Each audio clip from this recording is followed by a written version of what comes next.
Hello. Hi, Christine. I couldn't get myself off mute and oh my gosh. Anyway, I'm here. I'm here. Uh, how's your week going? Good. Good, good, good. I'm just Well, letting people in. Antonia, sure. remind me again. I'm trying to remember where everybody is located. Remind me again where you are.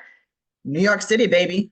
That's right. That's right. I'm gonna get I there. heard you Hi. say you want to, I heard you say you want to visit too, right? You I said know that. I've never been. I've never been I know it's a sin. I know it's a sin. I know. It's crazy. Wait, I've where never. do you live in Idaho? Yeah, I live in Idaho and I lived in California for about 30 years in Northern California. What So, part? just it's north of Sacramento. Just I was kind of in between Mount Shasta and Sacramento. Okay. Because I lived in San Anyway. Francisco for a really long time Oh, in awesome. the Awesome. in the marina. Beautiful. Beautiful, Yeah. beautiful. How But I'm a did New you end up? Yorker, born Oh, and you're a raised. New Yorker. Okay. Yeah. Okay. Yeah. Oh, well, And I'm I and so I moved back to take care of my parents.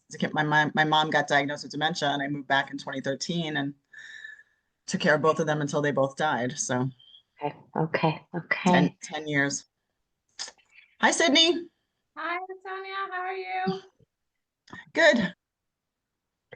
How you Sydney, doing? did you connect with Wendy? I haven't,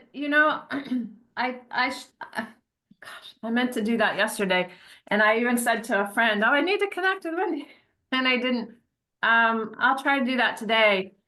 But the thing is that I do want to connect with her anyway. But the thing is that the tickets just to get into this are almost $160. So. She had mentioned that the way that she was able to attend is that she signed up to be a volunteer. Hmm. So, and I think is Suzanne speaking today, might be, Yeah, tonight. I think it's yeah, tonight. Yeah.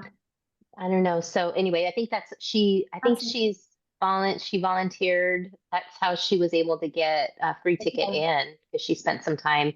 Maybe you could be a door person or something. I don't know. Just I'll throwing it out contact there. them. I don't know where Wendy lives either. She might be closer in Okay. um than I am. I mean it's completely doable for me, but it's still a bit of a hike. I mean, I was work for 10 years, I worked down there and it's I think I haven't for the last few months been having to do that haul. And I think there's part of me too that's just like, nah, Yeah. like an Yeah. hour. But yeah, no, I'll reach out to her after this actually. And Is that the event that she was talking about with the other author? The other yeah, well, I did the Good Death, Good Life group the other day and she was talking about it. I don't know if you yeah, no, that's I your was time. there, I saw her. I was Why is like, it so is it a fundraiser? Like why is it so expensive? it is, it's WBUR is one of the local NPR stations here. They're owned by Boston University. They're publicly funded as well. So I think this is their 75th anniversary. So I Mm, think it's like an anniversary gala, but in light of things going on in the country with uh funding for public radio and such, I yeah. think it's also, yeah, a fundraiser to try to raise money for public radio. Okay. But like it's this big weekend event and they have really good rates for students. I think if you're a student or like, BU, it's like $30, but just for the Friday, it's 158. Um, they have different rates for like each day or the whole weekend. It's like Friday, Saturday, Sunday, and people lined up. So Mm. I was just like, well, I can't do that. It's like, doesn't make sense to do that right now because I'm not earning any money at the moment. I'm unemployed. So it's like I have to be really careful. Sure. Well, it's to me, I'm kind of chuckling to myself because, but people say, "Oh, you live in California," and they think, you live at the beach or live, in Hollywood, and you're like, "Well, that's 12 hours away." Yeah. Yeah. So yeah, yeah, it is all relative. We're So close to Sacramento. yeah, I was north of Sacramento. I lived in a town called Chico, and Oh, I knew Chico. Okay. Yeah, so there was the Paradise Fire, the campfire that happened in Sure. 2018, and that was really hard. But yeah, it's grown a lot. It's grown a lot. Chico has grown a lot. I have family all through California too, Oh, so. you do? And I, Yeah. when I was growing up, I lived for a few years in Pocatello. Oh, Um, awesome. You've been all over. I have been all over, actually. I've lived a lot of places. Yeah, I grew up moving around a lot. But, Awesome. Awesome. but yeah, I will Oh, call Wendy. I think she's closer in. I think she might be like in Medford or something, which is really close okay. down there. But I'd like to get in touch with her anyway. There's another woman, I think it's in the Boston metro area. Get to just connect with them. I've just had a lot of other things going on here as Sure. well. So Yeah, I think it's always good. I think as we continue, to grow our practice and, it's so lovely to have people that are in your area because as you build your sure. doula practice, it's like, I know a person or, it's just really nice to be able to support one another. I know there's hi Jesse, by the way, good to see you. Um, there's some girls, I shouldn't say just girls, men are doula givers as well. There's just not a large There's amount of them, but there men are a in this few. area. Pardon? There's men in this area. Yeah. So So I have to not say girls. So people are doula givers all over, and there's a group in Colorado that's forming, which is super exciting. So yeah, it's happening. We have, I think, 5 doula givers here in the Boise area, which is very cool. And then there's one that's actually been with doula givers for quite a while. That is about an hour or two north of us, so up in Sun Valley. is there a listing of doula givers and like their locations? Is there like a Yeah, master list? Because that's one thing too I was curious about. I don't know how long I'm gonna actually be here. There's yeah. I might actually be moving to California at the beginning of next year. Um, I have 2 sons that live in Long Beach and I have family down. I have family all between San Francisco and San Bernardino. Okay. But it's because of family issues that I might have to move at the beginning of the year. But I also am very connected to Wisconsin and other places too. So I'm kind of wanting to see who's in Who's those where? places, I Yeah. guess, so I could connect with the people. So hi Trina, by the way, welcome. Good to see you. Um, so once you graduate and get your certification, you can request, I encourage everyone to do this, request to be placed on the Doula Givers directory. And so you'll have a picture and a little bio. And then if you have a website or just contact information, you can place that on the Doula Givers website. I'm not yeah, I think you have to complete your certification, so get your bedside hours, so you have received your certification before you can be listed on the directory. But it's Okay. great. It's great. Yeah, it's a great resource. Good to see you, Jesse and Trina. Welcome. I'm wondering how your homework is going, and really just want to open it up for questions and see how, there was kind of the class was there were so many great questions about medications, but also just kind of wanted to see what your thoughts were about what we also talked about with the COPD and emphysema to see if you guys had any questions or just any questions in general. I Hello. had questions. Oh yeah, go ahead. I wasn't actually at the class on Tuesday. Unfortunately, I had to miss it, but I did watch the replay, which I'm so grateful that there's replays. And actually, as a side note, I was, I guess, surprised and maybe shocked and also pleased at the same time. I don't know. Like I got this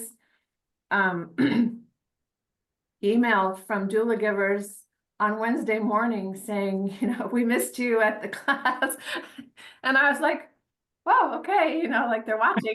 It was a little odd at first. I was like, oh, geez. And then I was like, wow, that they're really on top of things, like to keep people. So like I switched it around because of course I knew I could watch the replay, but yeah, I was like, oh, that you guys have quite the tech team.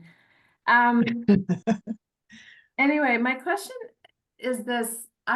because this wasn't mentioned at all, so some of my experience with COPD at end of life has also been that clients are on BiPAP or CPAP machines. And like that wasn't mentioned at all of care and around and anything about how to deal with that or how to help the family or and actually even my mother actually died of congestive heart failure and COPD. And she, bless her heart, I don't know how she did it, but she was on a BiPAP for, you know, pretty much 24/7 for months. And then right up until she passed away. I mean, we took it off of her, obviously, before she died. But she was still, I mean, it was on and off, on and off. And so, and it's, there were issues, you know, of course, like with what it does to your face and atrophy. And I mean, there's a lot of things. And so I was just kind of curious why that wasn't mentioned and if you had any input or Suzanne had any input on care around the Yeah. loss. Yeah, it's a great question. Great question. And welcome, Clarice and Michelle. Glad you guys could make it. Thank you for coming. Yeah, it's a great question. So with COPD and emphysema, you know, a BiPAP and a CPAP are not necessarily, not everybody with pulmonary disorders have sleep apnea. And so the CPAP and the BiPAP, if you guys are familiar with CPAPs and BiPAPs, they, with CPAPs, sometimes people have sleep apnea or obstructive sleep apnea is the tongue somehow blocks, it gets kind of loose and it blocks your airway. So people have periods of apnea and they stop breathing. It's actually pretty common. If you start talking about sleep apnea, people will raise their hand. I'm on a CPAP. I'm on, yeah. So yeah, so there's a lot. It's very common. People just don't talk about it, I don't think, but it's more common than we realize. And so a CPAP will help when it notices, it can sense when a person has absence of breath, then it kind of triggers a breath. So that's a CPAP, and then BiPAP is actually helping inspiratory and expiratory breaths. And so when people have COPD and emphysema, those are not related. However, some people with history of sleep apnea do utilize the CPAP and the BiPAP. I actually I had a client who had ALS that was on BiPAP, and so you might come across these types of additional supportive therapies, especially at end of life. You know, whether or not to continue to use those supportive devices, that's up to the client or their family caregivers. And so you would just treat them the same. Sometimes people, when they're receiving their CPAP or their BiPAP therapy, they have oxygen that is also bled into those modalities as well, which is normal. You know, some people just need that extra level of oxygenation support, but really, I think that we just have to be mindful about, you know, comfort too. So if as people continue to decline, oftentimes weight loss is an issue. And so the mask doesn't fit appropriately. And there's leaks that can happen with the mask. And so sometimes it's just super uncomfortable to have it. So making that decision to discontinue that therapy will be up to the client and their family members and the hospice, nurses will have a conversation about that. But it is an incredible supportive therapy. It does extend life. If someone were to choose to stop using those therapies, that would shorten their life because they will have periods of apnea. And also, what happens when we begin to not oxygenate as well, that puts a heavy burden on the heart. You know, the heart and lungs are just deeply connected. They're very best friends. And so one can't really operate properly without the other. And so there was also a client I was a nurse for a short time for home ventilator team. And so there was a woman who had MS that was on ventilator support. And it was really quite incredible once they made the decision to remove her off her ventilator and really just provide comfort care. She had been on a ventilator for 15 years. And that's a long time. That's a long time to be dependent. She was completely paralyzed and dependent on total care. Had been on a ventilator for 15 years. The family decided, her husband had been her primary caregiver. His health was declining, and just a lot of tough decisions to be made. They decided to discontinue the ventilator, and she lived for 6 weeks afterwards. And so there was this whole um, it was hard for the family because they really just expected once they discontinued the therapy that she would pass away. But in reality, there was this guilt that they had. Oh my gosh, did she even need to be on the ventilator that long? So I think that those are tough conversations to have, but it can be a supportive therapy, and also that again, just being mindful about what the wishes of the person. They can discontinue that if they decide to admit on hospice, so it will likely hasten their death, but that's their decision, and we just have to honor their decision.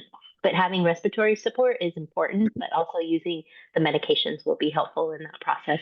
I hope that answered your question. That probably was way more than you needed. It does actually, but I have another segment of just listening to you. So I know, so experience when it is life sustaining. So taking the BiPAP off, if someone's on that BiPAP, pretty much all the time, you take it off and there's this huge fear element, right? Like, because you can't catch your breath, then you go into that cycle and that panic. So as a doula or in that hospice setting, I mean, it's the physical, but also the fear. I mean, this is intense fear because you can't breathe and the choking. So how do you have any suggestions for that? Or would that be, like asking for additional support from the social worker, or like, how would you address that? Because that fear is very intense. Obviously, Yeah. it's that choking and I won't be able to breathe and I need to have that on now. And so that's a hard decision to make to release it, because you're basically releasing the ability to breathe, which means you're gonna, it's a How do you terrible choking kind of, that death is that choking. So yeah. Yeah. So that would be a conversation, that would be an ongoing conversation, that if someone is considering going off those therapies, that would be something that the hospice nurse would really be involved in that conversation, as well as the social worker. But I have a feeling if a person is on that type of therapy, they already have that awareness. If I stop using this, I'm going to die.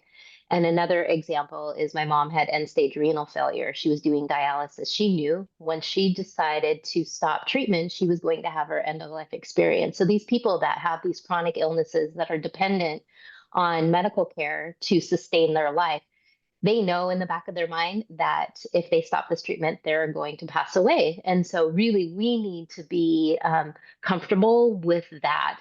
And so, when a person does begin to explore stopping their therapy, either it's happening regardless if they're using that therapy or not, their heart begins to stop functioning properly, and then they people have just kind of they're transitioning, they're already stopping eating and drinking, so the process is probably already starting.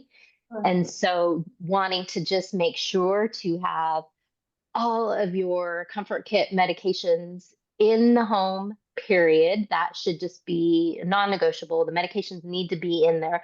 We need to educate our family members, like this is what this will look like. And really, when I love morphine, and I am not a drug pusher at all, but I am such a big advocate of morphine. Morphine is magic, because what happens is it doesn't, again, like we talked about in class, is that we don't start these medications at a large dose. We start low and slow. And so if they gave a ton of morphine, that's not going to cause someone to have their end of life experience. What happens is that it tells the brain, you're okay, You're okay. You're okay. You are getting enough oxygen. It tells the brain you're okay, and it tells the body to relax. It's not going to hasten the death. And I think that we need to remember that morphine does not hasten the death. If we gave a ton, that probably will speed up the process. But really, what happens is it allows the body to fully relax so that we can get that deep, expansive breath, and the body will know what to do. So I think training our family members and our patient, if we have the ability to this is the process. This is likely what will happen, and that probably would be a conversation that the hospice nurse will be, will be having that conversation. And I would encourage us as a doula to participate in that conversation, because I have to tell you, sitting at the bedside with so many people, I have learned so much from hospice nurses, because they're that calming force. They have seen this hundreds, if not thousands of times. Like, they're the experts. We're really just there to support people. So medications, reinforcing the education, and being that calming energy, that it probably will go quickly. And that's okay.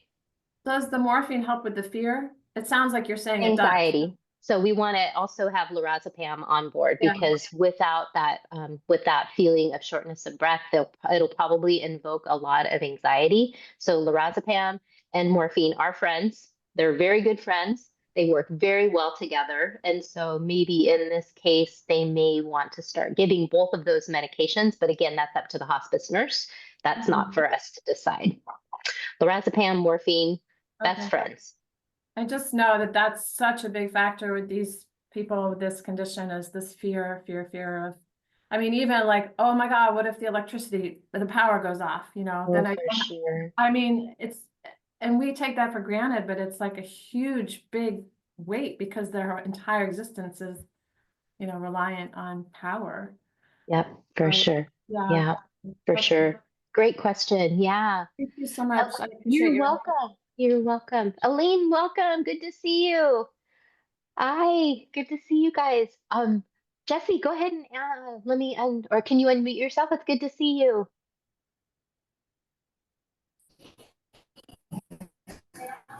Oh, you're kind of breaking up. Can you? I can see you.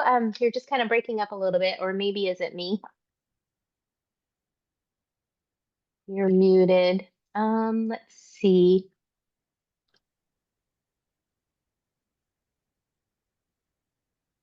Darn.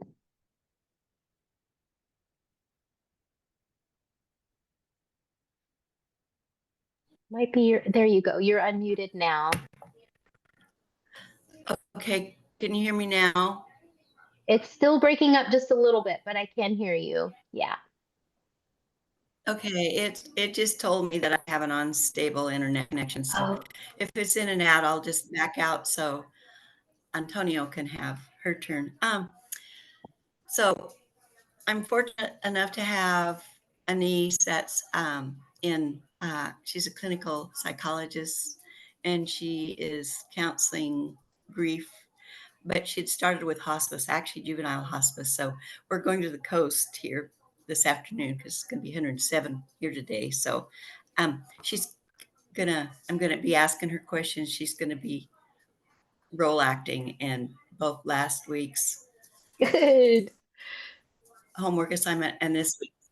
Um, my observation from meeting, I was glad when the one gal came in about us, a lot of these people having the pulmonary therapy, or so some of them would to a certain extent be familiar with the meds and even the symptoms. And so that was encouraging, because yeah, that I've seen somebody in trouble with the breathing, and it's horrible to watch.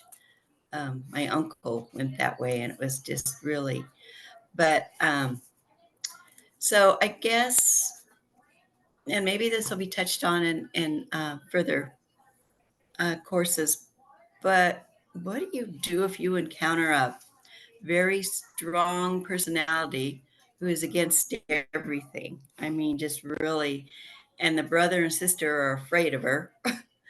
And she also had problems with talking in front of her dad about really inappropriate things, but she just questioned everything. And I mean, have you ever encountered a caregiver like that?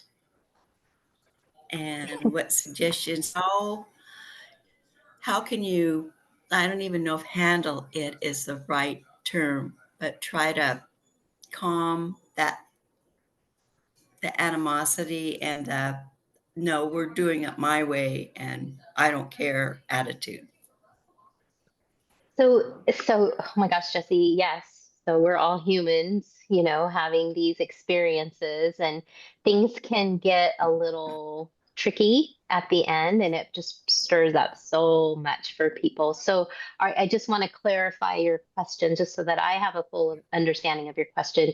So is it the caregiver that's making the decision for their loved one, or is it the loved one that's really struggling? And set in their decisions. It's the caregiver. Well, she finally got involved I mean, literally at the last few days. But then as the other two siblings realized that this was something they needed to be part of, and came in, then that's when the I'm in charge attitude came out and not open. This is the way it's going to be. And yeah, it was fighting and it was not. How would you diffuse, or do you have any? I mean, I'm sure you're going to encounter that probably again, perhaps, um, at some point in time. So is the person that is their person, is that person on hospice, or are they able to communicate their needs? Not at that point, no. Yes, on hospice and not Okay. actually starting into the deep sleep portion of it, but still, like you say, can hear. And there were issues about the meds. I mean, the son didn't want the morphine, and um, the other sister ended up leaving, and it was just chaotic. Oh, I'm so sorry. That sounds so hard.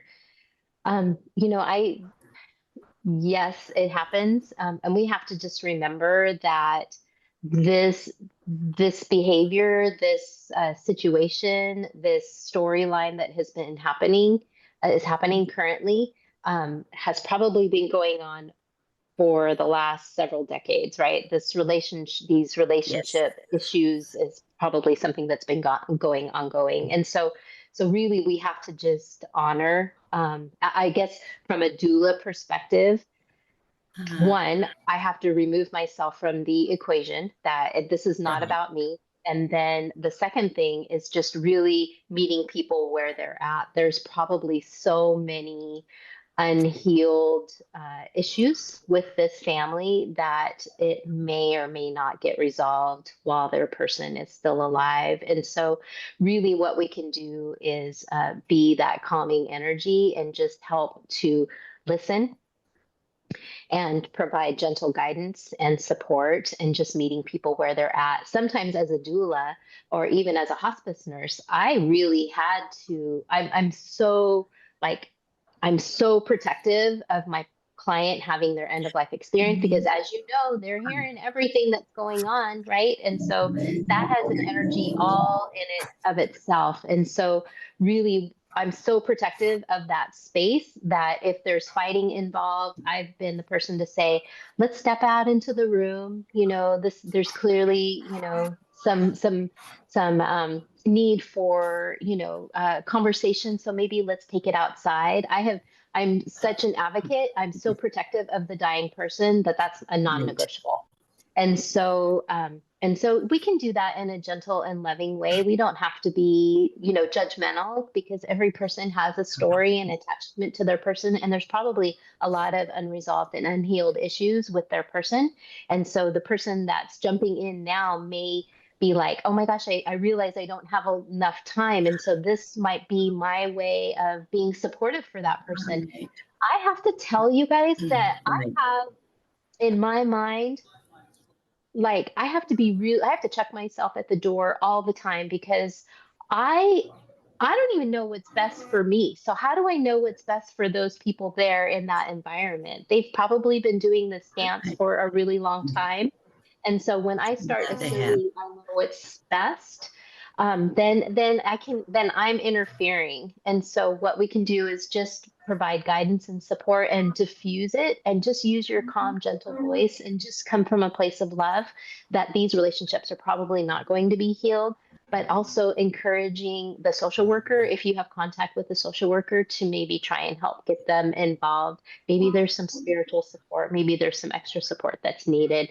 Those are hard. Those are hard. I hope that was helpful. Yeah. Yeah, it was. And all I could do was hold his hand and try to, talk to him and try to block as much as the interaction that was going on. But yeah, I mean, you're right. The first concern is the patient. So yeah, that was helpful. Thank you. You're welcome. So are you having contact with them again, Jesse? The son, I am. Um,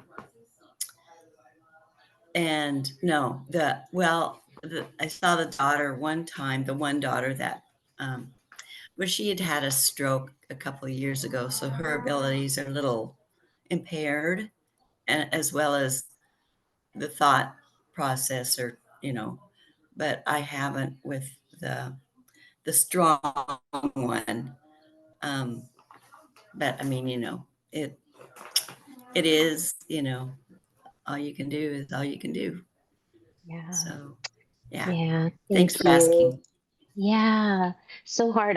One of my clients, as I was developing a relationship with her, one of the things that she was a pretty straight shooter, which really empowered me to also have those hard questions. Like she just gave me that permission to be a straight shooter as well. She wanted to know everything. She really wanted to know how this process was going to look like. And so it really created a space for me to be real about the process. But I asked this question. I said, "What's your non-negotiable? Like, what is it that you do not want?" Because we ask people, creating a space of, how do you want your vigil time to look? Do you want flowers? Do you want this scene? Do you want music? So we set all of that up. And I said, most importantly, what do you not want? And that you could just see her kind of raising up in her chair. And she said, I do not want anyone sobbing and crying over me. If they are losing it, then they need to leave. And she goes, that's too much. It's too much to take. I won't be able to take that on. And she taught me so much about, it's like childbirth. Do I want someone fussing over Yeah, me, when I'm giving birth, or, like doing all this, like, just please just give me some space. And so I have a feeling that's kind of similar. People dying too, they just don't, that's a lot. Like they're yeah, working hard, they're laboring, getting out of this body. And so it empowered me to be protective of her. She had a couple of sisters that were just losing it at her bedside. And, you yeah, just grab them and say, let's go have a cup of tea, let's give her some space. Let's go chat. And I think that that's really helpful to allow people to come back up for air because it's a very intense time. It's a very intense time and things just bubble up to the surface that are unhealed. I'm sure yeah. you're And doing amazing. he declined really fast. It was almost like once they told him he was coming home with hospice,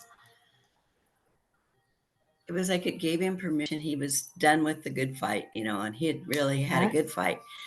So there wasn't a whole lot of time to actually talk with him about anything he wanted. So that was the other thing too. I mean, he had his final, his living trust. He had done everything right except for what he might want. He did, amazingly enough, call once the doctor told him he was sending him home with hospice. He immediately got on his phone and he called 5 different people that he was being sent home with hospice and that he'd had a good life and he'd really like for them to come and see him, but he went home Thursday afternoon, and he was gone early Thursday, the next Thursday morning. And 3 of those days he was totally, yeah. So anyway, but thank you so much. You've helped a lot. You're welcome. That's kind of my wish for everybody, right? Is that it kind of moves through those stages quickly. Unexpected, still hard, but he got to tie up some loose ends and be able to say those goodbyes that are meaningful. So that's my wish for everybody. Yeah. Thank you, Jesse. Beautiful. Beautiful, beautiful. Antonia, it's good to see you. Hi, everybody. Okay, two things, Christine. First of all, I feel a little thrown into the deep end with the homework. These last two assignments. And by the way, I have a study buddy who Good. lives not too far away, Clarice, and she's on this call. Hi, Clarice. So last week I reached out to her and said, "Can we do the homework together? I'm really freaked out." And I had to rip the Band-Aid off because I was really scared, and we just worked through it, and that was good. But this week I feel even more daunted because I have no medical background. I have psychology and I have caregiving. So I just wanted to say that. And then just a tiny logistical thing. I was noticing on the 10 diseases that Parkinson's isn't there. And I was curious about that, and also very, sensitive to it because I was sharing about my Tia, who I just lost. And she, on her death certificate, it actually said late stage Parkinson's.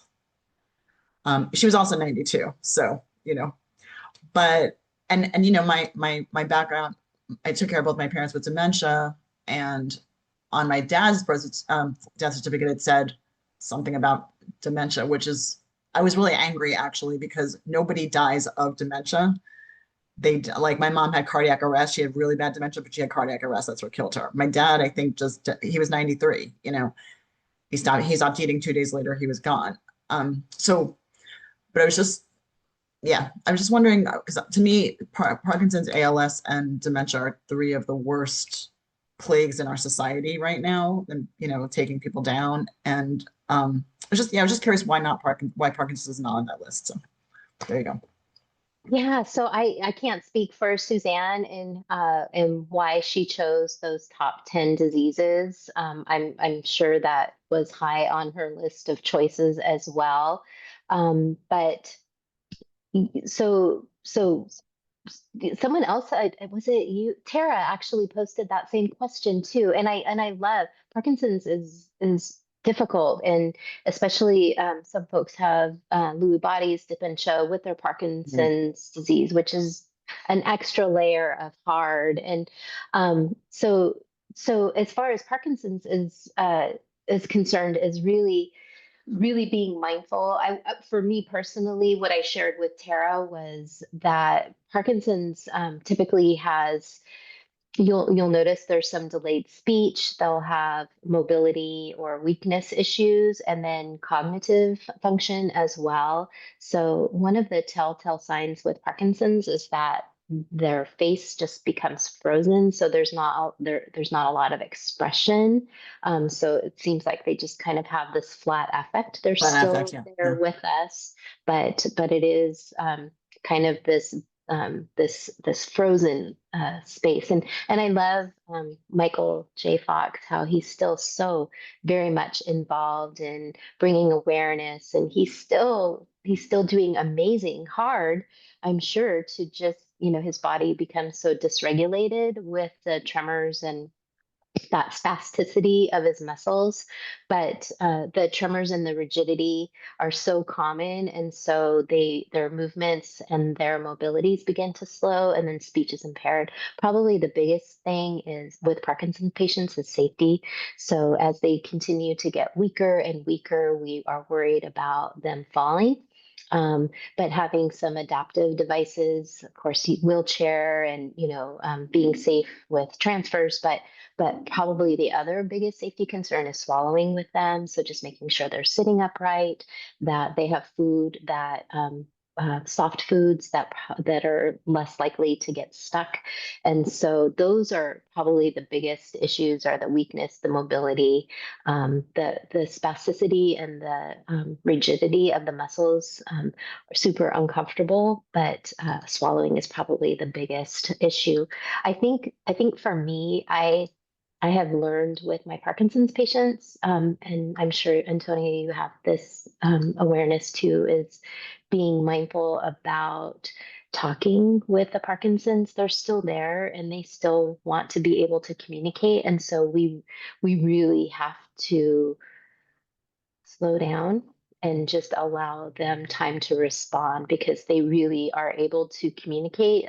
That might be limited for some, but really being patient, and they are our greatest teachers about allowing ourselves to be fully present, because it's just going to take them time to process and then be able to communicate what their needs are. So, and I have a tendency to, I'm practicing on a daily basis of just asking one question at a time and allowing them to respond. I have a tendency to sometimes stack questions on: how was your day? Did you sleep well? Would you like some breakfast? And then they're still kind of processing, like, how am I doing? And so I have to really just slow down. And so they have been my greatest teachers. I remember taking care of a man when I was a hospice nurse, and it's just like, okay, I've got 5 other patients today, and he's still, just getting his glass of water. And it was just like, just slow down, girl. We have nothing but time. And yeah, our patients, our clients are our biggest teachers. I want to just honor I want to honor where you're at with your hesitancy with the homework too. I think this is a perfectly safe space. This is a way that we can practice, and that's how we learn. Is really, I have to say, I've had a majority of my practice with boots on the ground of Yeah. learning what to say. It's kind of like building the plane while I'm flying. So that's kind of was my experience as a hospice nurse, and then as a doula. Really, um, I think I think practicing learning what to say, but I've learned by practice of what not to say, and that those folks will become your greatest teachers as well. I have learned when I was a brand new hospice nurse, someone had, she was a young mom, her husband was dying, and it was fast. It was a fast loss, and I asked her, "How are you?" And she's like, "How the F do you think I'm doing?" And I'm like, okay, note to self, I am not going to ask that question again. And so I've learned to reframe my questions and just really take a pause of just being present. And we're not going to get this perfect. I don't think the expectation is for us to get it right, but the expectation is for us to try, because this is a safe space for us to practice. And I love, that Jesse and Clarice are, practicing, right? So or is it Sydney? Is it Jesse and Clarice? You guys are buddies? Who's No, who's me and Oh, Clarice. you and Clarice, right? So you and Clarice are already study buddies. So this is a perfect opportunity to just really practice and really, if you're comfortable with your person, ask some questions that may trip you up a little bit, because when we put that out, when we put our words out, and maybe even get on your Zoom call and record the Zoom and then go back and look at it. But I really want you to not look at, if you're going to record it, to not view it from your left brain critical thinking mind, because we can be so hard and critical on ourselves. Really just be curious and prepare to invite the teacher within yourself, because you guys, when you I'm just telling you, and I can't say this enough, because it just excites me. You guys have no idea what's in store for you, because you are this information just gets reinforced and reinforced, and we keep talking about it and we keep talking about it, and you're talking about it with other people, and people are having their own experiences. Like, you guys are the experts, and you are going to be so surprised when you get out into the world of your doula work. Words are just going to like just fall out of your mouth and you're like, I don't even know where that came from. Like this, you guys are going to know this information. This program is amazing that it's just going to be automatic. The words are just going to come out and you're just intuitively going to know how to handle the situations. So I also want to say one more thing about this is a non-medical holistic practitioner position. So I really just you do not need to have a nursing background. And I almost feel like sometimes that can be a hindrance for some of us because there is a fine line of determining of where does my medical my medical brain stop and when can I really step into that space of being this holistic non-medical practitioner. I had a woman who had lung cancer that I walked in as a hospice nurse and I had my stethoscope and I had my pulse ox and I had, my charting and I was just going to see her as a patient. And she told me after I took her blood pressure, after her vital signs, she said, this will be the last time that you will take my vital signs. This will be the last time. And she said, you and I are going to develop a relationship that you're going to know when I need support. She said, you don't need to take a blood pressure to see how I'm doing. You can physically see how I'm doing. This doctor, this naturopathic doctor, was teaching me how to be a holistic practitioner. We don't need any of that stuff. And so, really, what I want to remind you all of is that when we drop out of our headspace and when we drop into our heart space, that's when we are truly effective. Presence is our best medicine. I can't stress that enough, is that we don't need any of this medical information. The Doula Givers does an amazing training to really provide us knowledge about what to expect. And I still go back to my Doula Givers training when I have a lung cancer patient, um, when I have a someone dying from liver cancer. There's some specific needs that I want to pay attention to, but that's not my focus. That's just allowing us to have an awareness of what to anticipate before they happen. But again, if we take off that expectation of needing to be a medical practitioner, then we're missing the mark because we are holistic non-medical practitioners. So please give yourself some grace. You don't have to get this the first time around. This is going to be, we're going to keep repeating this over and over, and you have lifetime access to all the information that's available. I'm still referring to it, and I've been doing this for a few years now. So it's super helpful. You're not ever alone. And when you start seeing your clients, you can already see it in our Facebook group, right? People are starting to have contact with people and asking questions. You see how responsive the Doula Givers team is. Like, oh, let's all here, Yeah. let's support one another. You're never alone. So be brave, Antonia. You and Clarice just knock it out of the park. It's a safe space. It just felt a little strange to me to like I have no experience with COPD whatsoever. And we talk about it for like 45 minutes or something. And then she's like, okay, now you gotta count, your homework is to counsel people about it. And I was like, wow. Just jump right in. Just I'm jump not right ready. in. I'm trained. Because I got the presence, I got the compassion, I got, all that stuff I'm really skilled at. Mhm. But, so thank you for, breaking it down and calming my anxiety. Yes. Oh, I get it. And you know what I have to say, one of the tricks that I've learned as a doula is like it has helped me tremendously is I imagine infusing myself into their space, like coming into their body.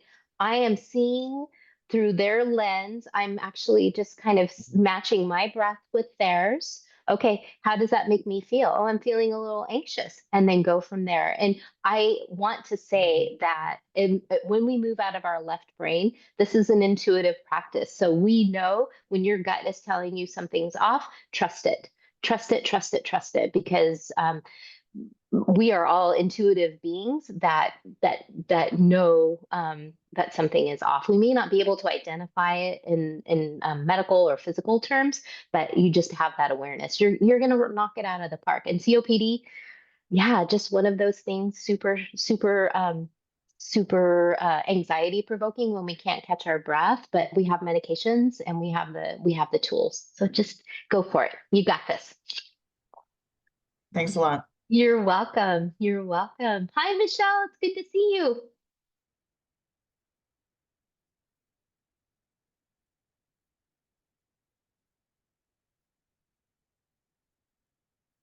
Let me see if I can unmute you on my end. Oh, you got We it. did it. Hello. Good job. No, I'm in the hospital. My dad, he's had a couple of things pass out. And so we put a heart monitor on him for a couple of weeks. Okay. And we went yesterday morning for a follow-up so they could look at it. In the doctor's office, his pulse was 28. Anyway, so we went for an emergency pacemaker. But even sitting in the room with him, he has a do not resuscitate thing. And we all the kids know it. My sister's an RN and her specialty is cardiology. So we were all in there and they asked, do you want to do not resuscitate on this when we're in surgery for a pacemaker? And he looked at Janelle and she said, well, Dad, we're here to try to, help your heart and stabilize it with a pacemaker. So maybe we'll set that aside in case there's a little hiccup because we're here to do that right. Anyway, it was just good to have that conversation in the middle of, that was already in place to do not resuscitate. But she was able to, well, let's think this through. In this case right here, let's keep it for all codes, So anyway, it's been a day. How is he doing? He looks so much better. I bet he does. When we were in the doctor's office and it was 28, it was a nurse practitioner and she was like, my equipment's faulty. It can't be 28. And so she hooked him up to something. She had him walk somewhere to hook him up to something else, and it was still in the low 40s.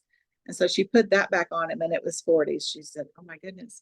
That's when it went emergency. So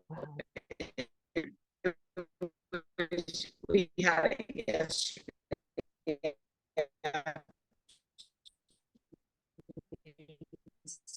So he's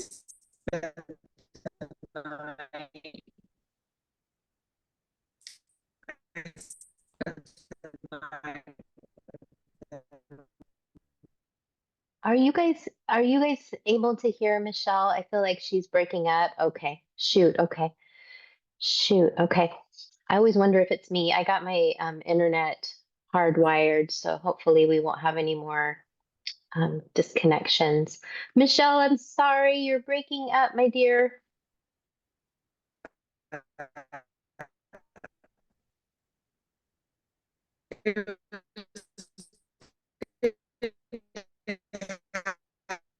Okay.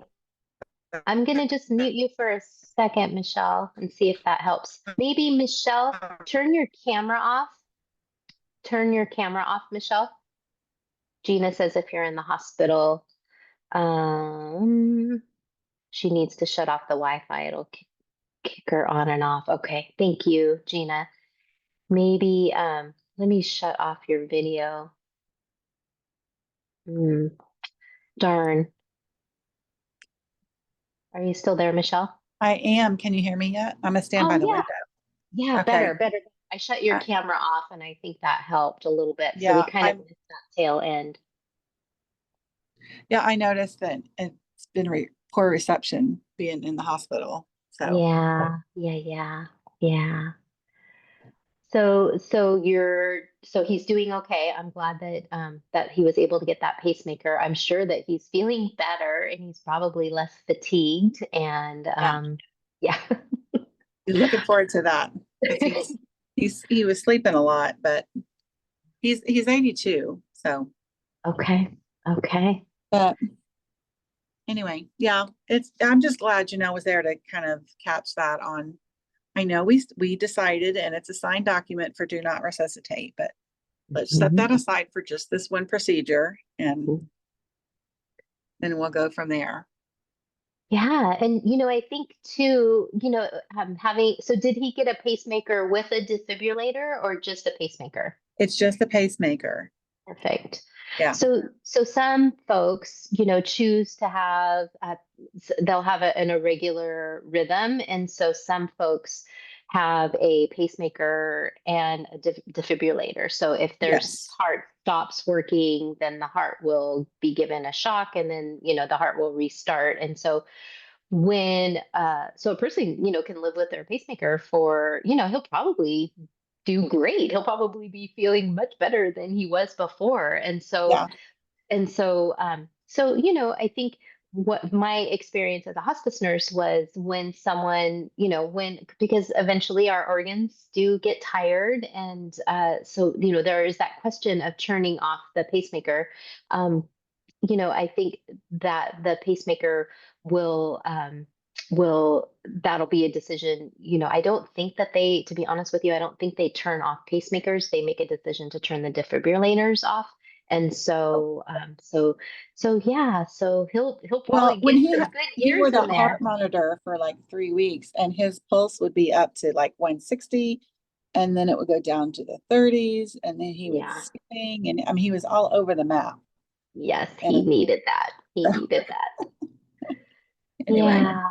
Well, I'm glad. I'm glad. And I'm so proud of you guys for having that conversation. And that's the beauty of these, having our advanced directives and having our DNRs, really we can change our minds at any time, and if it doesn't feel right to do these measures to extend life, we can choose to do something or not. And so it's the beautiful thing of being able to have those ongoing conversations with our loved ones. So I'm sure you're tired. I hope that you get some rest. And will he be discharged soon from the hospital? yeah, he's supposed to actually, if the paperwork's there, he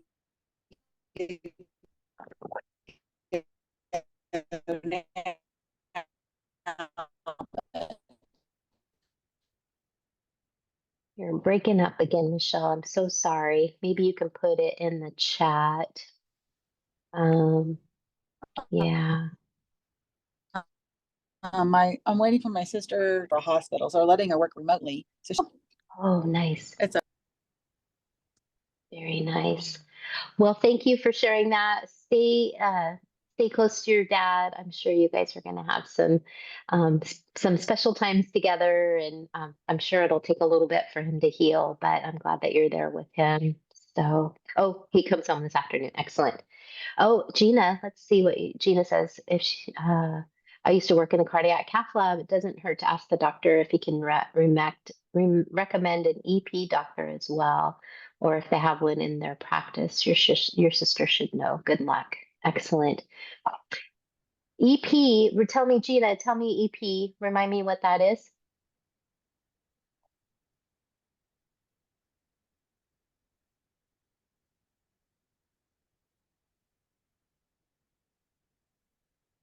Oh, an electrophysiologist. Perfect. Oh, great. Great, great, great. Did you see that, Michelle? Oh, yeah, you did. What is an EP? Oh, perfect. Perfect. Excellent. Excellent. Gina and Jackie, thank you for joining us. And Myra, good to see you all. Good to see you. One is the plumber, one is the electrician. Yes, thank you. Yes, perfect. Perfect. We need a plumber and electrician, definitely. Oh my gosh. Oh my gosh. So we're already at our office hours. I would love if you guys are interested.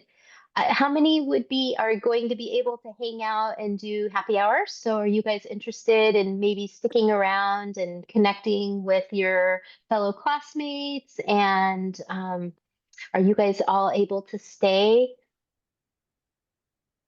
Everybody, Clarice is able to stay. Hi, Myra. I'm going to stay. Okay, perfect. Good to see you. Yeah. Where are you located, Myra? I'm in Raleigh, North Carolina. Okay, that's right. Yeah. That's right. Good to see you. Thanks for Thank joining. you. Thanks for You're everything. Yes. welcome. You're going to be able to stay? Yeah, I'm gonna stay. I'm trying to sit still for a change.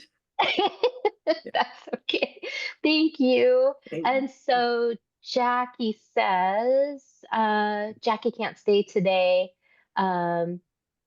Yeah, heading out of town. Well, safe travels to you, Jackie. Thank you for coming. You're welcome.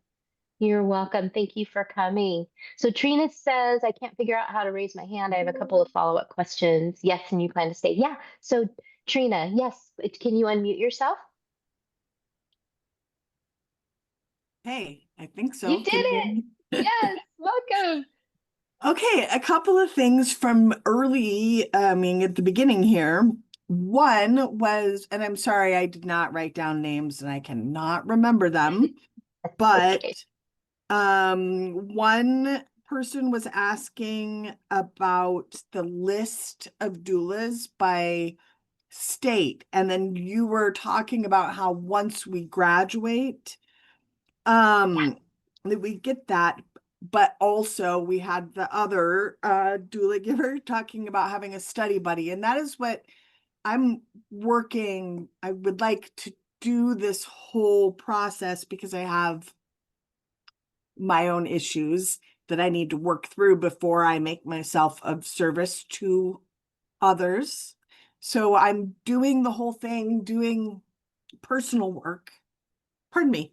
But I would like to connect with people in my area so that I can study, do that work, have a sounding board, and for that, before this course is over, everyone's graduated and I'm where I'm at, but I would like to have a community prior to being a doula, like where I'm on a list. I want people to help go through the journey with me, people in my area, if possible. So I'm wondering about a list like that for the students who aren't on Facebook, sadly. Like that seems to be the location, but some of us aren't and won't be, including myself. But obviously it's extremely valuable to have that time with others. So there was that. And then just real quick, or potentially quickly, a follow-up to the person who was talking about the very, very difficult family member in that situation. I'm wondering if there are a few phrases that you come back to time and again to refocus people's attention on the patient, or to get folks to step out of the internal crisis that they are clearly having, losing their loved one, but to refocus. Are there some good tried and true phrases to help folks refocus on the patient? Oh, so Sorry, that good. was I'm just hope I've No, it's so good. I'm making destroyed notes. happy hour. No, no, I'm taking notes. So yeah, I are you on Facebook at all, Trina? Okay. No, So and I'm when I tried, even though I hate it and was committed when I left, when I started this program, tried to get back on, and I'm just banned for life because I suppose, because I was making a new identity. Me too. Right? So I can't make a new identity. I'm not sending them my damn driver's license. They haven't oh asked yeah. me, but I'm not gonna. So Yeah. Okay. Yeah, I get that. Okay. So I've made myself a note. So Trina, what's your last name, Trina? Clementi, Okay. like So, San Clemente, California. okay. So I have a list going. So when we're done with happy hour and, when we're done with the office hours, I send a little kind of a follow-up email to the team. And so I'm writing all of this down so that there's an awareness. There's a request for connection, and so what first off, I want to circle back around so you can come into go to the Doula Givers website. You can look there's a Doula Givers directory, and that you will see Doula Givers listed in your state. So that's one place that you can connect. Okay. And then I'm what I'm locked doing out, I found out this week. I locked tried to out. Okay. log in and I'm locked out. So at support at doulagivers.com, I'll put that in the chat. Okay. Um, uh, let's see. So support. I can't talk and type at the doulagivers.com. Okay, so that's the email. You can just copy and paste that. And Thank you. then, so what I will do is, Trina, where are you located again? South Central Wisconsin. Okay, so I know that there's a couple in Wisconsin, so South Central Wisconsin. And so what I'll do, since I have access to Facebook, I'm just going to put a post on Facebook saying who's in South Central Wisconsin or just Wisconsin in general. And Yeah, then I will have support send you. I'm not sure how we'll go about doing that. We have to get permission to share information, I would sure. imagine. So, so the Well, other you have my permission to share my information, so that, perfect. let me just Okay.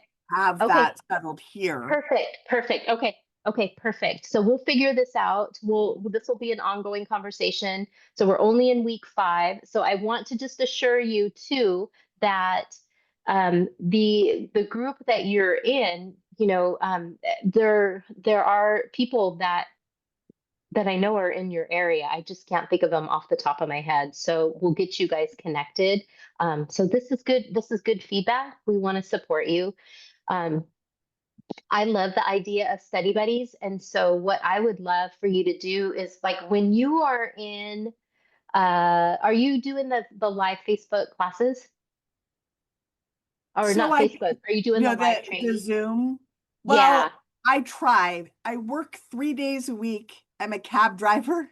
Hmm. Sundays and Mondays seem to be ridiculously slow. And then Tuesdays just pick up, and then I try to make it an early day so I can get off on time. Hmm. But if I'm offered a job towards the end of the day, I Sure. have to take it Sure, because sure, other 2 days were too slow. So sure. I miss it. I've missed it all but once. Okay. Okay.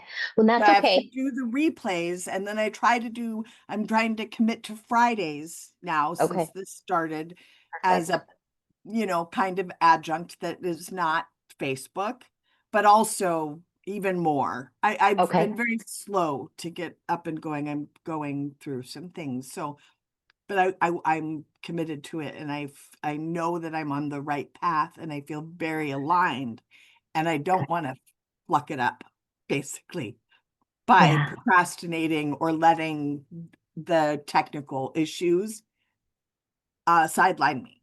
I know Yeah. myself well enough to Yeah. know that that's a possibility, and I'd like to Perfect. stop.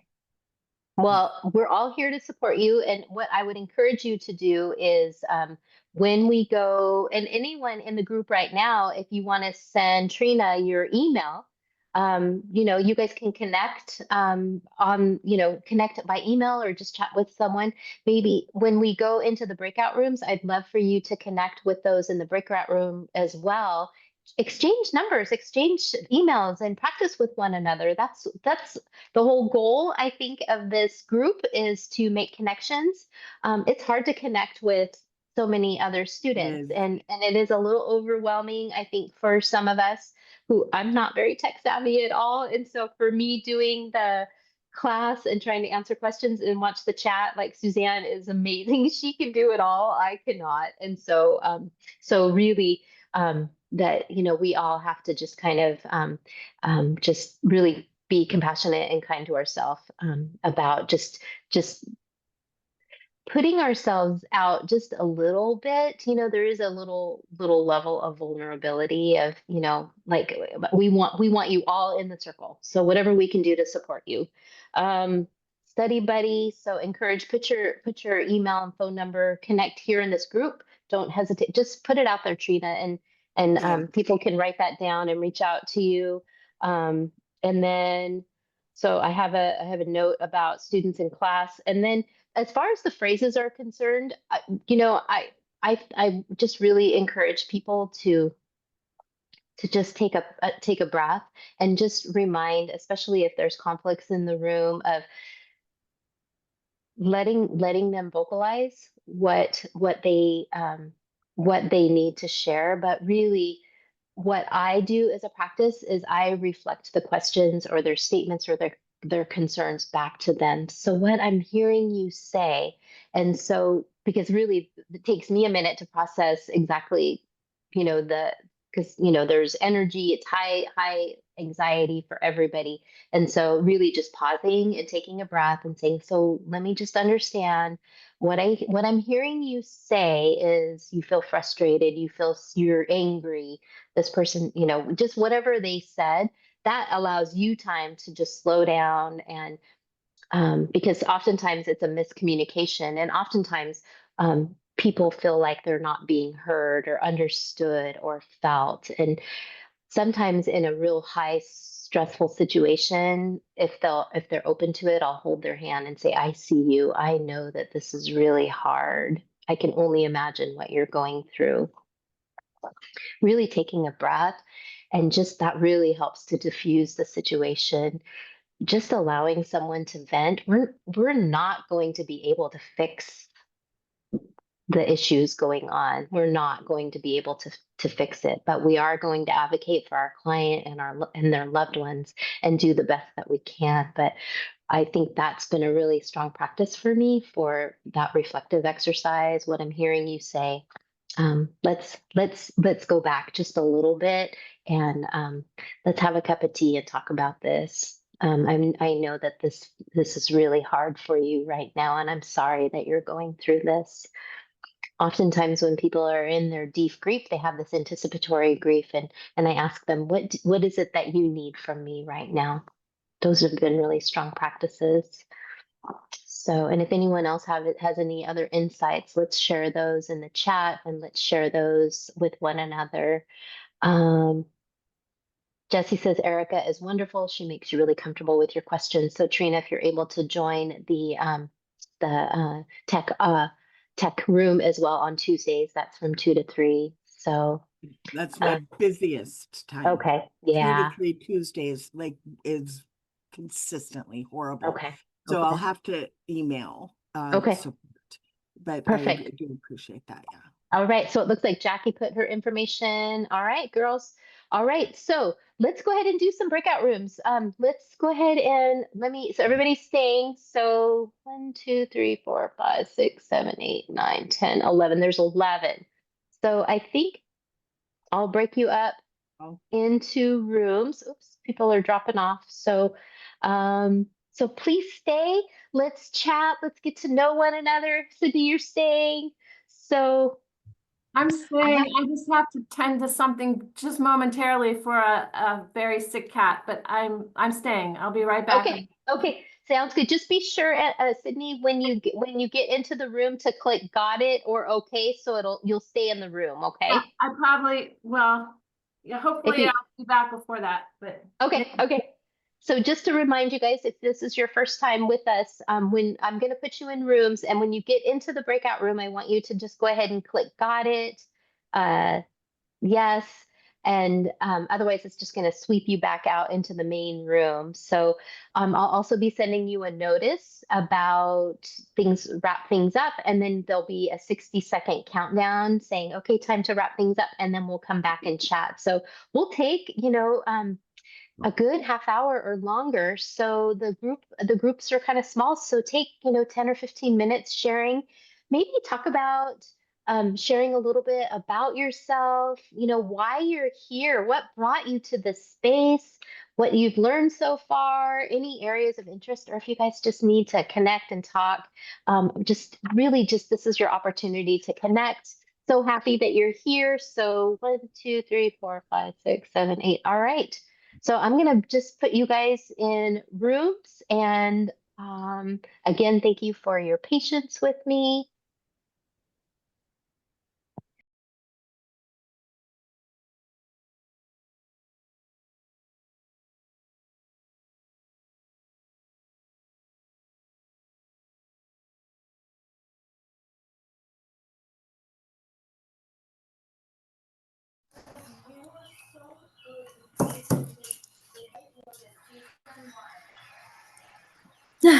Welcome back. That was amazing. Oh, I'm so glad. Oh, yay, yay, yay, yay. I can see I'm just loving it because I can see the breakout rooms and then just see a little microphone and I can just see you all chatting away in there. I was so excited for you. Love it, love it, love it. We're just waiting for the other folks to come back. I was working on a little message to the team about all of your questions and looking for creative ways of helping you folks to stay connected and good to, I'm so glad. I'm so excited for you guys. Oh, everybody's coming back smiling. Yay, welcome back. Yeah. Welcome. Hi. Go ahead and let's talk about how did it go? So, Myra, who are you with? I'm with Gina. Perfect. Is she Yay. here? Yeah, Yeah, yeah, yeah, she's yeah. here. She's here. Awesome. We weren't finished, but yeah, I moved from Tampa to Raleigh last May, and she's in Tampa. So there's Oh, a wow. lot of connections. There's I worked at Moffitt Cancer Center. She worked at Tampa General Hospital, breast cancer survivor. There's a lot of different similarities at a spiritual level and otherwise. So it was a really good connection. Oh, I have goosebumps. Yeah, I so do love we. how people just naturally just Yeah. come together. Oh, I love it. Did you guys exchange feel free to exchange Yeah, we information got to get too? that together. We were too Yeah, busy I talking. know. Yeah. Be sure to put that in the chat and stay connected. Oh, I love that so much. I love how that just magically So good works. connect. Good job, Christine. Thank you. The computer did it all. I didn't pick. I can't take any credit at all. Oh, I love it. I love it. So, Aline, we haven't heard from you. I just love your glasses, by the way. How did it go for you? Let's see. Are you able to come off mute? Let me see. Is it Aline or is it Ellen? Ellen with an E. Ellen with an E. Okay, It's the E perfect. that magically appeared when I was 16 and playing lead guitar in a band. Love it. Love it. Oh, I love it. How was that for you? Who were you grouped with? Oh, I forgot her name. I should have written it down. Trina. Trina. Looks like Trina's waving. Yeah, I'm sorry. We were talking and I was listening so hard I forgot to take any notes, but I thought it went really well. We were able to communicate well. I had a Perfect. question, or we had a question. Do you go back and review what we do in the breakout rooms? You or No, it's Suzanne? yeah, no, Or our breakout rooms private? private. Private. Everything that Okay. yep, it's not recorded. Okay. I feel really good about what's going on with me. I seem to be making progress without trying. Yay. Yay. Everybody wants to talk about it. Love it. Everybody's interested in death. And it's something that I've dealt with so much that I'm a little worried I might be too hard being a firefighter and being a death investigator. And I think I have to really work on being that softer place to fall. Yeah. Yeah. And I hope I can achieve that well. I think that But you will. I enjoy it. I tried to get in last week and I could not get in. So I don't know what's going on. I had a heck of a time getting in today. That's why I was late. Oh, shoot. I was trying to get in from the get-go. I'm so sorry. I don't know what was, and I tried the phone, I tried the tablet. I'm on the tablet now. Okay. So I couldn't Okay. get in on my laptop. So I don't Well, know. shoot. I'll be more mindful about Yeah, find me. Find me next week. I will look for you. I will look for you. Yeah, usually I have the waiting area enabled so people, right before we joined, we just let everybody in. And so I'm trying to let people in right away when they're in the room. So were you in a waiting room and then just couldn't get No, in? I couldn't Oh, you even could. get connected. Oh, shoot. Okay. Okay. And you were using, well, you're obviously here, but Yeah, it's your it finally device. just worked. I don't know. I didn't do Okay. anything different. It Okay. finally just a box came up that said join down in the corner. And it was a box I haven't seen before. Okay. Okay. Okay. So then it wanted some kind of code or name for the meeting I was going to. Hmm. Put that in, and I didn't know what that would be. Interesting. Then it wanted my email and name that I signed Okay. up with. So I don't know. I don't know what, some kind of weird glitch. Okay. Let me write that down. I'll ask support to see what that is. So, okay, I'll find out about that, But we Ellie. got it done. That's the main Good. thing. Good. I'm so glad that you made it and the breakout rooms was good. I'm so grateful that you guys have all been able to make it. Clarice says it's been really great to get to know people in office hours and breakout rooms, starting to learn so much from all of you and feel wonderfully supported. Clarice, thank you so much for that. Yeah. Oh, I'm so thrilled for all of you guys. Gina, thank you for joining us. I love your skeleton in the back there. I love it. I love it.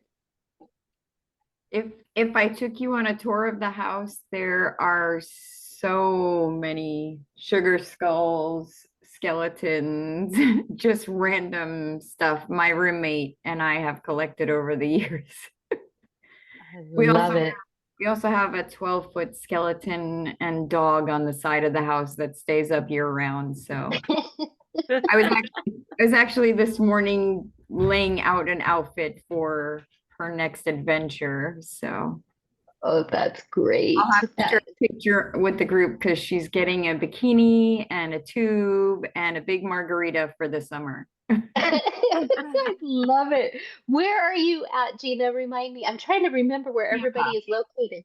Nampa in Florida, Mhm. Tampa, Florida. Okay, perfect. There's quite a few doula givers in Florida, and I've not been to Florida. That's another state that I want to visit, but there are lots of doula givers in Florida. So I hope that you're able to connect. Yeah, I was Yeah. hoping because I saw that somebody else was saying they'd love to get to know her, but like if there's other people in Tampa, I would love to know because starting to network out to see when I can start volunteering for my bedside hours and stuff. Because unfortunately, the hospital I'm at now, we don't have someone, they just have a local hospice rep that comes in, does intake forms, leaves, and then they get placed. So it's not like I could do anything like that.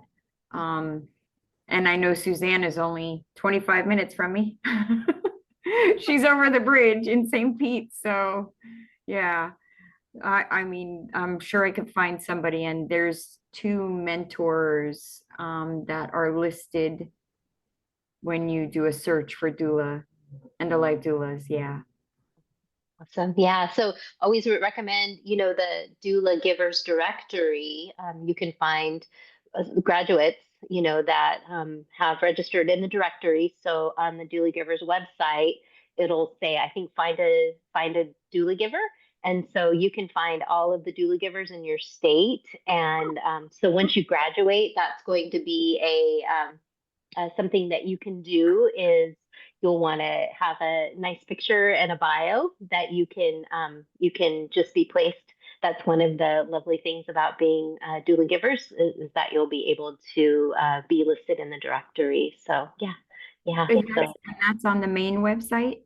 yeah. So if you go to the main doula givers website, you'll just on the very top, it'll say find a doula giver. Try it I and think that's see. what it says.